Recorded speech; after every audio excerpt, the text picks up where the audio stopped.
नमस्कार विद्यार्थी मित्रों, आज हम हिंदी में पाठ 12 हिंदुस्तानी घुसा इसके बारे में जानेंगे।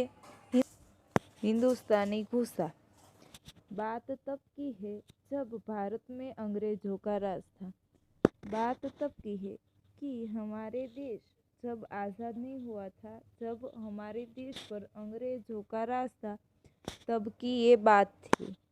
उड़ीसा में कटक के एक कॉलेज में अंग्रेज और हिंदुस्तानी लड़के साथ साथ पढ़ते थे। उड़ीसा में कटक नाम का एक कॉलेज है, उसमें हिंदुस्तानी और अंग्रेजी दोनों लड़के एक साथ पढ़ते थे। अंग्रेज लड़के हिंदुस्तानी लड़कों को तंग करते रहते थे।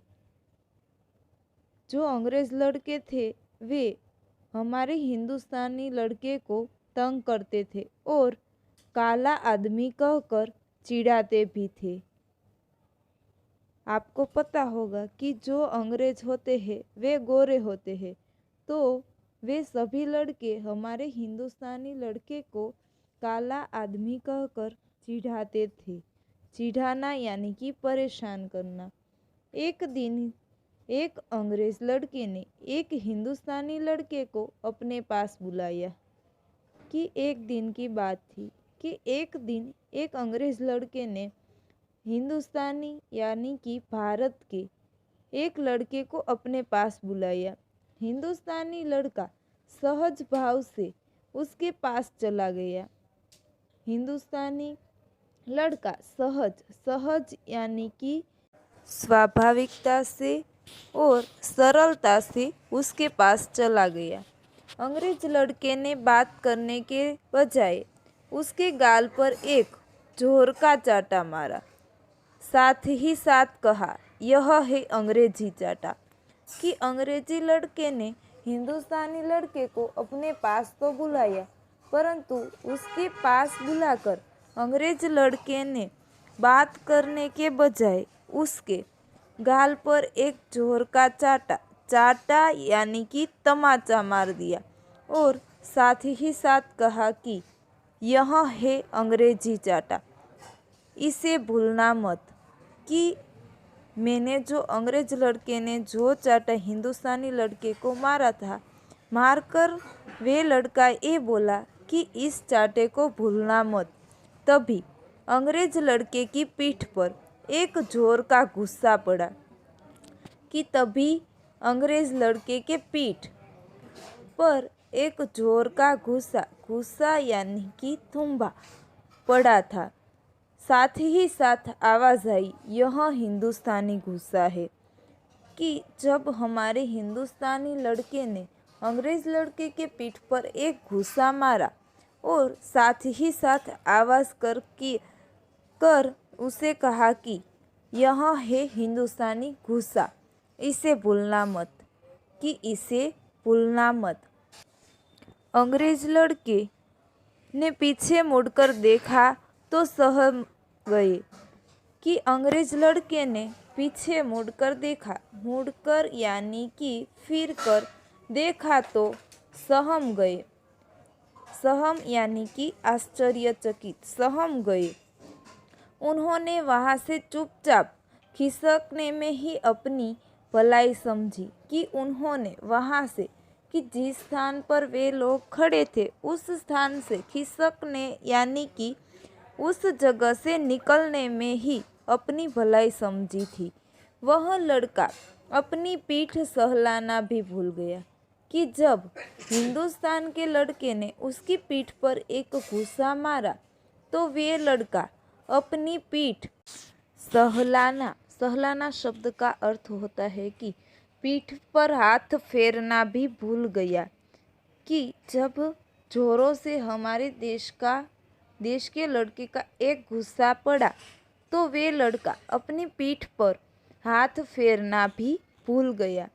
जानते हो बच्चों, अंग्रेज लड़के को पीठ पर घुसा मारने वाला बहादुर लड़का कौन था? जानते हैं बच्चे आप लोग कि अंग्रेज लड़के को पीठ पर गुस्सा मारने वाला बहादुर लड़का कौन था? तो वह था हमारा सुभाष चंद्र बोस।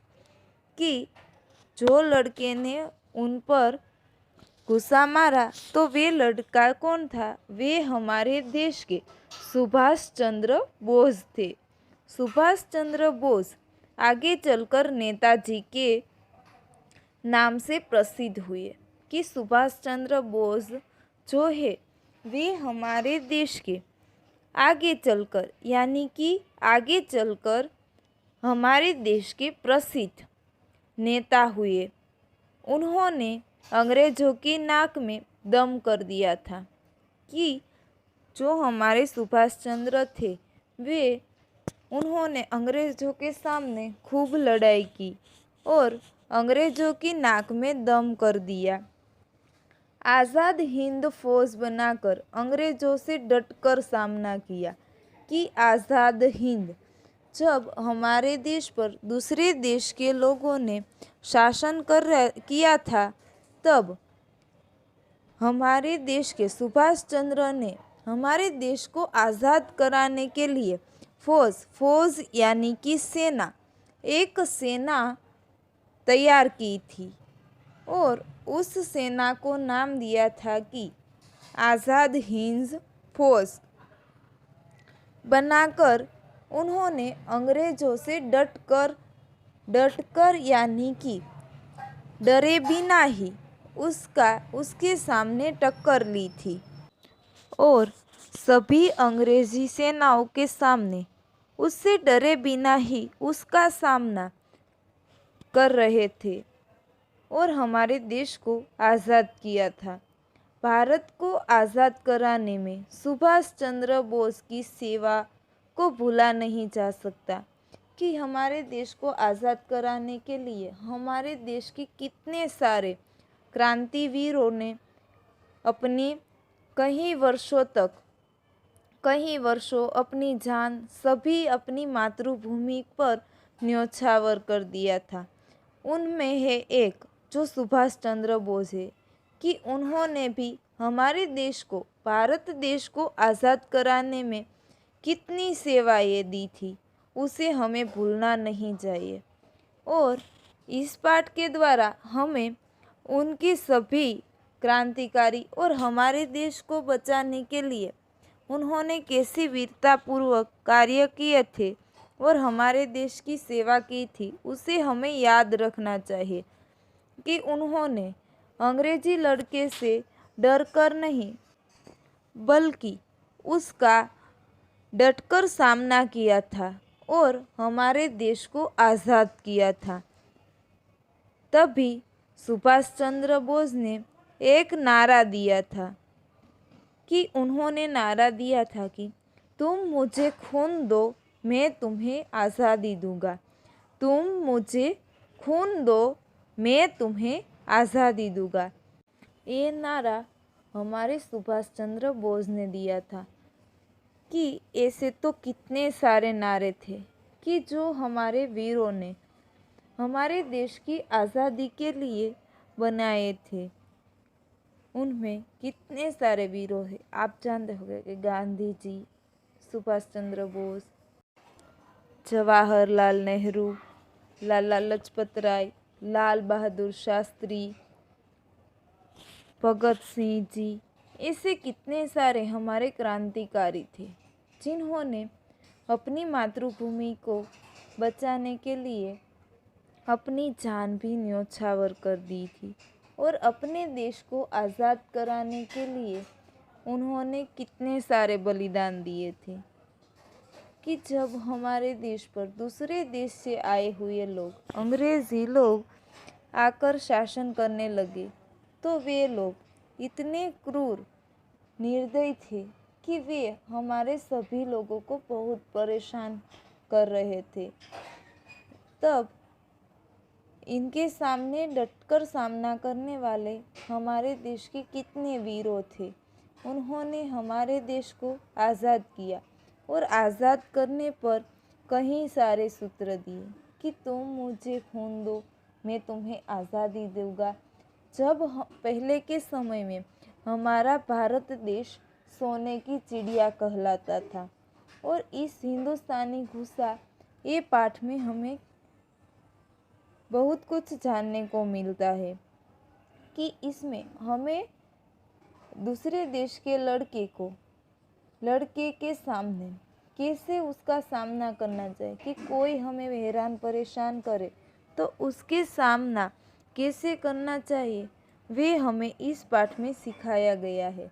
कि सुभाष चंद्र जब उड़ीसा में कॉलेज कर रहे थे तब वहाँ पर अंग्रेजी और हिंदुस्तानी दोनों लड़के एक साथ पढ़ते थे। तो जब अंग्रेजी लड़का हिंदुस्तानियों को हैरान परेशान करता था तब सुभाष चंद्र बोस ने भी उनको एक गुस्सा मारा और उनको कहा कि ये है हमारा हिंदुस्तानी गुस्सा, इसे भूलना मत। जब सुभाष चंद्र ने एक अंग्रेज लड़के को मारा था तब वे हमारे देश के बहादुर बच्चे यानी कि बहादुर लड़के थे। तो आप सभी को भी इनके जैसे ही नारे यानी कि सूत्र बनाने हैं और उनकी सूची तैयार करनी है। अस्तु।